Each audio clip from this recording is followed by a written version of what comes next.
Well, hello and welcome to another Friday with the Family. My name is Julia Bimbrick. I'm a host with O State TV, and we are excited to be here again. These Fridays are something I look forward to, and I hope that other alums do as well.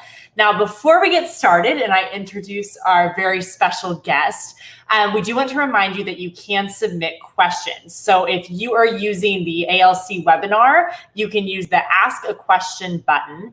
And then if you're watching on Facebook, you can do it through there as well. And they're going to be filtering those questions, getting them to me, and I will get them to our guest. So without further ado, our guest today is former Pistol Pete, Kurt Carter, and he's going to be filling us in not only on the history of Pistol Pete, but some behind the scenes information as well. So thank you so much, Kurt, for joining us. Thank you, Julie. It's great to be here. It's great to see you. Hey, before we get started, before you ask your first question, I did want to give a shout out to the Benbrook family, your family. My wife, Jenny, and I were fortunate enough to be in Stillwater back in early February before this hideous virus seized us all. We were at the OSU Hall of Fame induction to see your dad, Bruce Benbrook, inducted into the Hall of Fame. Your dad's always been one of my favorites, and we were awfully proud of him and glad to be there. So kudos to the Benbrook family. Well, thank you so much for saying that. We were proud of him as well, and I know he's a big fan of yours as well. So that feeling is mutual. Thank you for saying that. But well, Kurt, we'll get to you now and kind of where life has taken you, what you're up to post Pistol Pete days back at OSU.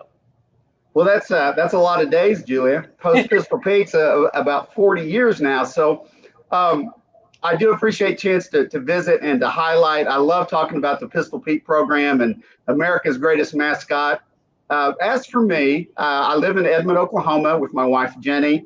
Jenny's a Tar Heel. She's a UNC Chapel Hill, and she's all about the Tar Heels, but she loves OSU. And as a matter of fact, this coming spring has accepted to go on the OSU Foundation Board of Governors with us. And so she's looking forward to that. We have two kids, two great kids. Our son, Corbin, is a New York lawyer. He's 30 years old and is with a large law firm in New York City. Our youngest, Reagan, is in college. She's a freshman in the commercial dance program at Pace University in New York City. So I love OSU, but I didn't get either of my kids there, but they're both doing well. We're very fortunate to be surviving this hideous time, and we tip our hat and say prayers for those who are struggling for many reasons through this COVID thing. So I'll kind of bring you up to speed professionally. I'm a financial advisor, along with my business partner of some 21 years, Robin Byford. And by the way, Robin, of course, is an OSU grad, and she's currently head of Women for OSU. She's president of Women for OSU, the philanthropy. And so Robin and I have been business partners in the financial industry for some 21 years now. And we have a financial advisory practice inside Raymond James, Carter Byford Wotech. And so life is good, and we're looking forward to when we can all get back to our offices and out to Cowboy games and so on. Absolutely. And I guess I probably misspoke earlier when I said post Pistol Pete days, because I know for you guys, once you're Pistol Pete, you're always Pistol Pete. You guys have pretty strong brotherhood going on. Well, that's exactly right, Julie. There's no such thing as an ex-Pete. We are Pistol Pete alumni. As a matter of fact, I'm number 33. We're all numbered. We start with Charlie Lester, the first man under the head in 1958. He's number 1. And we just finished with Hunter and Kevin, our past Pistol Petes, and they were number 90 and 91 respectively. So yeah, it's a close brotherhood. Most of my best friends are Pistol Petes right around me, and we have a great time together. And then every homecoming, I danced on the Palm Squats. It was kind of a part of that spirit group and got to see you guys interact. How many of you come home at homecoming, and how many times do you get together and get to reconnect these days?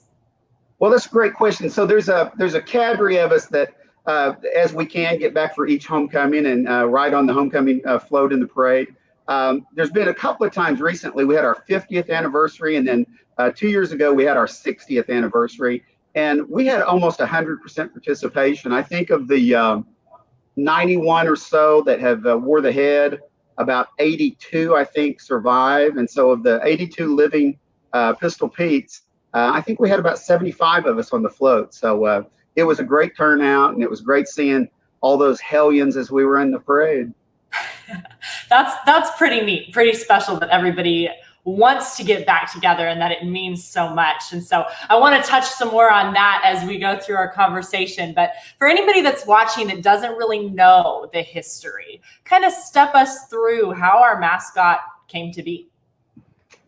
Well, I have to take you. If I take you back, I take you all the way back. If you want to understand how we got here. So, back in 1890, when Oklahoma A&M College started, I can't remember. I think 4 of the first 6 professors were from Princeton. I don't know why. Out here on the plains of Oklahoma, but we were dubbed the Princeton of the Plains, and most of our faculty had come from Princeton. And so they adopted the Princeton mascot and the colors, orange and black, and the tiger from Princeton. And so off we go. And even though it was the official nickname, it never really got much traction. It didn't really make sense for Oklahoma A&M College. And so even early on, around the turn of the century, we were referred to as the Aggies or the Farmers. And so around the turn of the century, World War I comes, and post World War I is in 1923, there was a group of students who saw Frank Pistol Pete Eaton leading the Armistice Day Parade. And there's a great shot of Frank Eaton. Keep in mind, this was only 4 or 5 years after the end of World War I. And so these Armistice Day parades were big deals, well attended. And these were kind of, the celebratory deal of the times. And so for him to lead that parade was a big deal. This was not, however, done in a vacuum. It wasn't just like all of a sudden there's a bunch of students. They said, hey, that dude's got game. He's a great cowboy looking dude. Let's get him to be our mascot. Because even before that, sports writers and others began to refer to the Oklahoma A&M college sports teams as the Cowboys. As a matter of fact, when Ed Gallagher was the athletic director and wrestling coach, they would do promotions with balloons, and they would say, "Go Aggies, ride 'em Cowboys." So this cowboy idea was already underfoot. And after 1923, when Frank Eaton agreed to let us use his likeness, and there's a perfect picture of the early days. And if you can, if they can put that picture back up, it says Oklahoma Aggies on his hat. He's got the big furry chaps. And so this was the first generation of the logo of Pistol Pete. But keep in mind that while this started showing up on sweatshirts and hats and such, there was an actual mascot on the sidelines. The mascot on the sidelines during this time was Pistol Pete Frank Eaton. He would come to the games and he'd twirl his pistols and he'd fire them off. And so he was literally a living mascot for nearly 30 years until he passed away and a student donned the first fiberglass or paper mache head. So we fast forward then to the 1957-58 time. And these are really a couple of really critical years because there was a lot going on. In 1957, the legislature voted to change the name of the university from Oklahoma A&M College to Oklahoma State University. Another really big thing happened in 1957. Our university joined the Big 7 Conference. We had been in the Missouri Valley Conference, and we joined the Big 7 as the 8th member, of course, making it the Big 8 Conference. And the importance of that piece right there cannot be overstated, because had we not come into the Big 8, we would not have the athletic profile that we enjoy today. That was a big deal. So then the next year, 1958, for the Pistol Pete program, that's where it all started. That's when Charlie Lester donned a paper mache head and began to roam the sidelines with his side guns as the first student Pistol Pete mascot. That was 1958. Also the year that Frank Eaton passed away. So now we're rolling along and we have a paper mache guy on the sidelines, right? And people were excited, but it wasn't the greatest look. It was pretty good look, but it wasn't the greatest look. So mid-60s, the fiberglass heads that we all know and that have been used now for years and years and years, all the way up until last year, those heads were developed and made in California in the mid-60s. And those exact fiberglass heads were done every year going forward. And during the summers, starting the year I was Pistol Pete in 1980, during the summers, Lily Solomon, pictured here with me, she was a puppeteer from Tulsa, Oklahoma. And she would repaint and put the new whiskers on and take care and reseal how that head would get damaged throughout a year of use. And Lily and her family have continued this tradition. And her daughter, Annette, continues in the summers to refurbish those heads, paint, repaint, redo everything. And we're so appreciative to her family. But those heads were actually used from the 60s all the way to last year. So I want to pause for a second and go to the next important date, which is 1985. 1985, the Pistol Pete that year was Dave Treese. All right. Now Dave is Dave Pistol Pete number 38, one of my dearest, closest friends. And Dave is an architect in Baltimore, Maryland. And I have to give him a shout out because a year ago, Dave was diagnosed with acute myeloid leukemia. And so we all know a lot more about AML than we ever wanted to. And we are number 38 strong here for you, Dave. But in recent weeks, Dave has been declared cancer-free. And so we are thrilled about that. Many of you will connect with Dave through this idea. His nephew was our fabulous quarterback, Zach Robinson. That's Dave's sister's son, Zach Robinson, who is a tremendous quarterback, tremendous guy. I think he's coaching with the Rams now, but we want to give it a shout out to Dave there. So let me pick back up in 85 though. I'll tell you why 85 was so critical. The Pistol Pete program had been under the band. It had been under student activities. It had been supervised by all these different organizations as it grew over the years. But in 1985, it went under the athletic department. All the spirit groups in 1985 began to report to Dave Martin, our associate athletic director.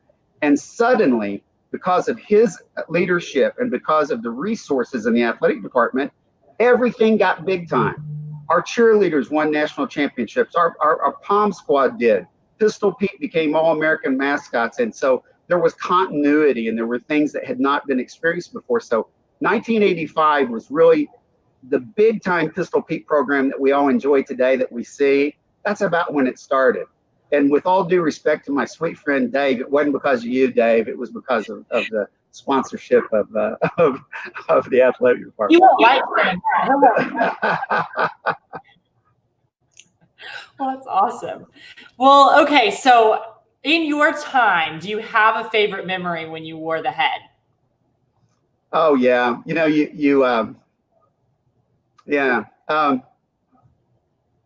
It's kind of funny. One of the great things of getting to do it when you're a student is, we're like everybody else. Everybody loves access, right? So, if you can be backstage when your favorite performer comes to sing for the concert or whatever.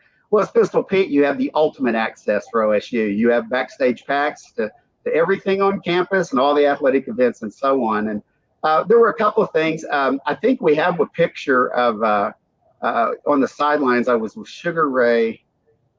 Yeah, Sugar Ray Leonard.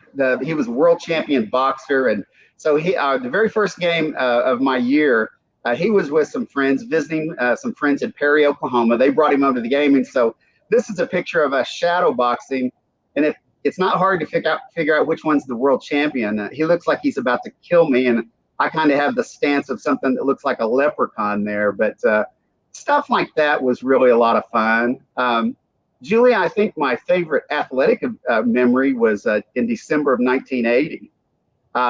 It was basketball in the old Gallagher Hall. And the legendary coach Denny Crum, who coached at Louisville forever, he brought his Louisville Cardinals in to play us, and they were the defending national champions. And so this is one of those early non-conference games in December, and it was nip and tuck, and just with like 3 or 4 seconds left, we fouled them. They went to the line. The game was tied, and they go to the line, and their player hits the front end of the one, but he missed the second. And when he did, Eddie, half-court Hannon, grabbed the rebound, took about 3 dribbles and launched it from half court, and in it went. Now you have to keep in mind when you're wearing the Pistol Pete head that the eyes are about 6 inches out from your eye. Okay, so the holes in the head where you're looking through, it's like looking through a fence. So you're always seeing the world like this about 6 inches away. So I'm standing down on the baseline and I thought, well, that looked like it went in. And about that time, all the students just rushed me and pushed me and carried me to center court, and the celebration was on. But I'd say athletically for my year, that was probably my favorite time. And we have a few questions from viewers that start mixing them again as well. But someone wanted to know if you have any advice for high school or college students that want to become Pistol Pete. The first thing I would advise is grow tall. You need to be around 6 foot tall. We've had less, we've had more, but keep in mind that the chin kind of comes all the way down to between your chest and your stomach. And so if you don't have some natural height to you, I know we had one person try out and they were fabulous. I mean, they were easily going to be named Pistol Pete, but they were only about 5'5". And very honestly, they look like a Smurf. They look like a head with feet. So, you know, we can't control how tall we are, but it certainly is helpful if you're 6 foot or over. The other thing I would do is I'd say go for it. I mean, just go for it. Try out. We've had a lot of men who have tried out 2 and 3 and some even 4 times before they were named Pistol Pete. But they kept coming and they kept coming. Another extremely important part is have good grades. If you don't have good grades coming into a tryout for Pistol Pete, you virtually have no chance, because if you can't make your grades before you're Pete, you have no chance the year that you are Pete, because you're going to be so busy. So grades are very important, and activities. I'd probably give one sidebar to this. Because of our land grant nature at OSU, we have so many students who have been through the FFA and 4-H programs. And so a lot of the young men, when they come into the room for tryouts, they are experienced in interviewing, they are experienced in public speaking, and very honestly, they're just really good in the room. And so they're not intimidated. They've been down these roads before. And I don't think we've ever actually counted up how many of our Pistol Petes came through those programs, but I would say a fair amount. So they do kind of an interview process, and do they also walk around in the head? How does that work when they're in the room? Good question. So we generally will have around 15 to 20 young men come to the interviews. We will ask them to put the head on, and we will give them certain situations. One thing, and I'm saying one thing that's very unusual about trying out for Pistol Pete is the Pistol Pete alumni actually pick the young men who get to be Pistol Pete. It's not some random committee of university people. There's 4, 5, or 6 of us. We take turns and we go back and interview these young men, usually each April.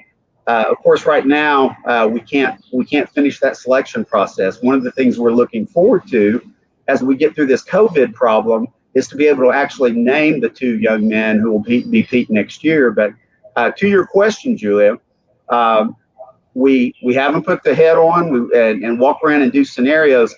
But if you have good personality, we're going to send you to cheerleader camp in the summer, and you're going to learn how to do those mascot things.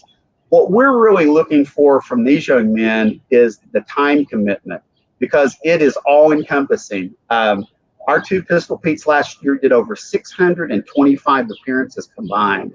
So they are literally, not virtually, they're literally somewhere on an appearance every day. And it's always interesting to me kind of the requests that they get. There's a lot of weddings. I've even heard of Pistol Pete doing funerals, or, you know, there's so much pride in the mascot. Can you touch on some of the interesting requests they get? Yeah, like you say, you know, weddings. I think that the thing that has kind of the new thing is gender reveals, where couples will have a party to reveal their the gender of their unborn child, and so they've done some of those, and so we try to guard their time best we can.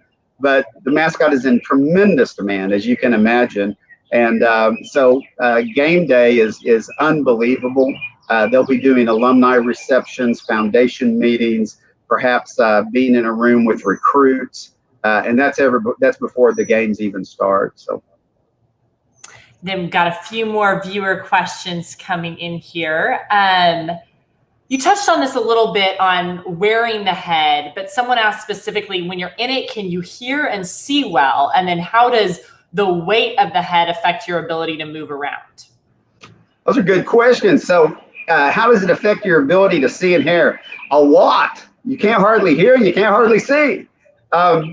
So like I said, the eyes are out away from you, maybe 6 inches or so. So you feel like you're looking through 2 holes in a fence. And of course, while there are holes around the head that allow sound to come in, everything is muffled.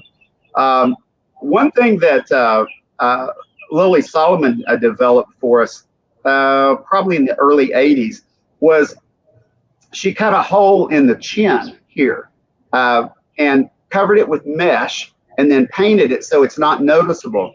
And the reason that was done was because when you're working with children, when children come up to Pistol Pete, many of them will come right up to his legs. They don't have a dimension of space. They don't have a space idea there. And so they'll come right up to your legs.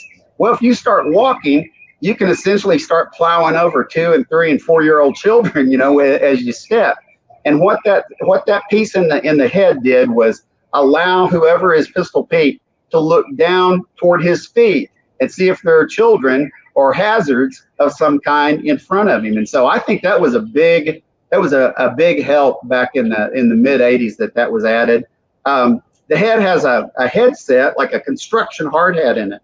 And it has pads here on your shoulders. So it allows you, when you're tired, you can put your neck up and get it off your shoulders and give your shoulders a little rest. And you can also put it down and lift your shoulders up, give your neck a little rest. But it is heavy. The old ones weighed I think they weighed about 38 pounds. And so it limits your mobility versus, say, other mascots, maybe a tiger or a wildcat that might be able to do, you know, jump off the trapezes and stuff and do flips and so on. Pete can't do that.